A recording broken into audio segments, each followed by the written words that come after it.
If you knew your next relationship would cause you misery, would you still want it?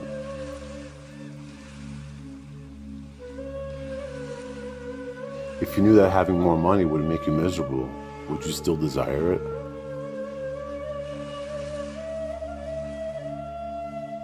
If you knew that enlightenment would make you miserable, would you still want it? I think everyone would honestly have to say, obviously not. And just from that simple fact, it should be clear to us that what we really want is not intimate relationships, better health, more money, knowledge of God, or enlightenment. Rather, what we truly seek is the happiness we believe will be derived from them. Is there anything you can imagine desiring more than happiness? And if you can't imagine anything, would you not desire that thing simply because it would make you happy? See clearly that the one thing anybody ever truly wants is happiness. Notice that there have been many instances in our lives when we have been happy. Also notice that each of these instances of happiness was preceded by the buying or the acquisition of an object or a substance, an activity, or a relationship. When we were 5 years old, it was a simple trip to the ocean that seemed to make us happy. When we were 10 years old, it was winning that competition at school that made us happy. As teenagers, it was our first romantic relationship that made us happy. And in our 20s, it was our first job that seemed to make us happy. And so on. But in each of these cases, the experience of happiness itself was always the same experience. At age 10, when we won the competition at school, was exactly the same experience as the experience of happiness 20 years later when we had our first marriage, or got our first home, or first child. Notice also that whatever it is that always makes us happy, it sometimes also makes us miserable. If that were not the case, we would all be happily married to the first person we ever fell in love with.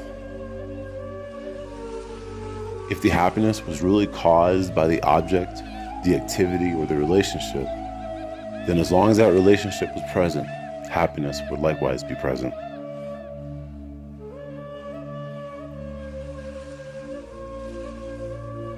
But simply the fact that an object, an activity, or relationship can make us happy one day and miserable the next should be all the information we need to enable us to see clearly that happiness can never be derived from an object, substance, activity, or relationship. As Buddha said in his infinite wisdom, peace comes from within, do not seek it without.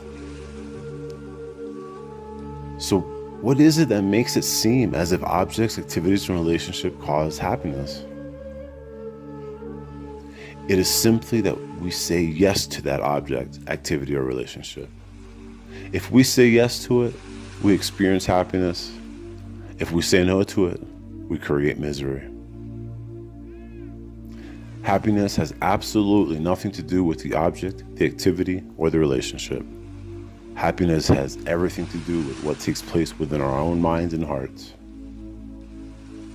The mind is everything. What you think, you become.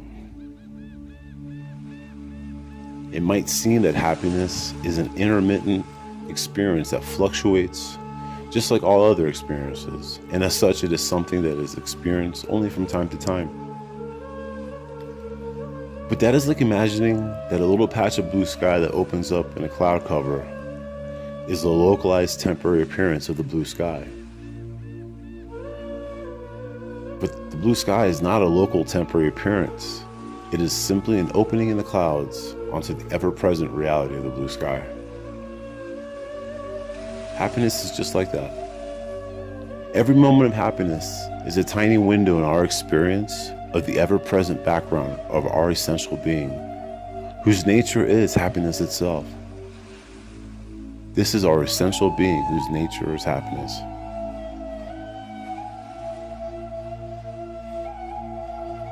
So what is it that gives us access to this ever-present background of happiness? It is simply saying yes to the current situation. As Buddha said, we are shaped by our thoughts, we become what we think, and when the mind is pure, joy follows it like a shadow that never leaves.